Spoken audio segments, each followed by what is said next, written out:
السلام عليكم ورحمة الله وبركاته. نحمده ونصلي على رسوله الكريم، أما بعد فقد قال الله تعالى في كلامه المجيد وفي فرقانه الحميد. فأعوذ بالله من الشيطان الرجيم.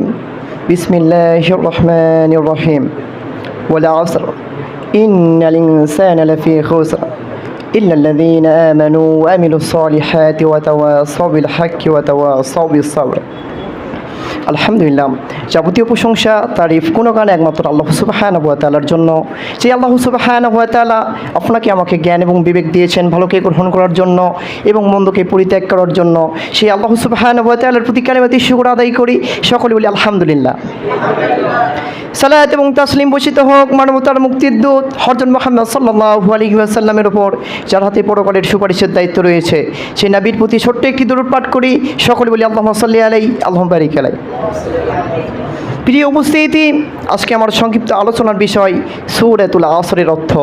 আমি সংক্ষিপ্ত সময়ে সূরাতুল আসরের অর্থ বলার চেষ্টা করব। ওমা তৌফিক ইল্লা বিল্লাহ।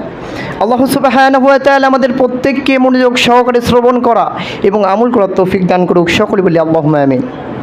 আউযু বিল্লাহি মিনাশ শাইতানির রাজীম। আমি অভিশপ্ত শয়তান হতে আল্লাহর নিকট আশ্রয় প্রার্থনা করছি। বিসমিল্লাহির রহমানির রহিম। পরম করুণাময় অসীম দয়ালু আল্লাহর নামে শুরু করছি। ওয়াল আসর, সময়ের কসম। আল্লাহ সুবহানাহু ওয়া তাআলা সময়ের কসম করে বলছেন, ইন্নাল ইনসানা লাফি খুসর, অবশ্যই সকল মানুষ ক্ষতিগ্রস্তের মধ্যে নিমজ্জিত। ইল্লাল্লাযীনা আমানু ওয়া আমিলুস সালিহাত, তবে যারা ঈমান এনেছে এবং সৎ কাজ করে। ওয়া তাওয়াসাউ বিল হাক্কি ওয়া তাওয়াসাউ বিস সাবর, এবং পরস্পরের সত্য এবং ধৈর্য ধারণের উপদেশ দেয়। প্রিয় উপস্থিতি, ইমাম শাফিঈ রাহিমাহুল্লাহ তিনি বলছেন, মানুষ যদি সূরাতুল আসর ভালোভাবে বুঝতে পারে, এই সূরাতুল আসর মানুষের হিদায়াতের জন্য যথেষ্ট হবে। প্রিয় উপস্থিতি, নবী মুহাম্মদ সাল্লাল্লাহু আলাইহি ওয়াসাল্লামের কোনো দুইজন সাহাবী যখন পরস্পরে মিলিত হতো, যখন পরস্পরে দেখা হতো, তখন একজন অপরজনকে সূরাতুল আসর শোনাতেন, না শুনিয়ে কখনোই যেতেন না। প্রিয় উপস্থিতি, সাহাবীরা সূরাতুল আসরকে অত্যন্ত গুরুত্ব দিতেন। আল্লাহ সুবহানাহু ওয়া তাআলা আমাদেরকেও গুরুত্ব দেওয়ার তৌফিক দান করুক। সকলে বলি আল্লাহুম্মা আমিন।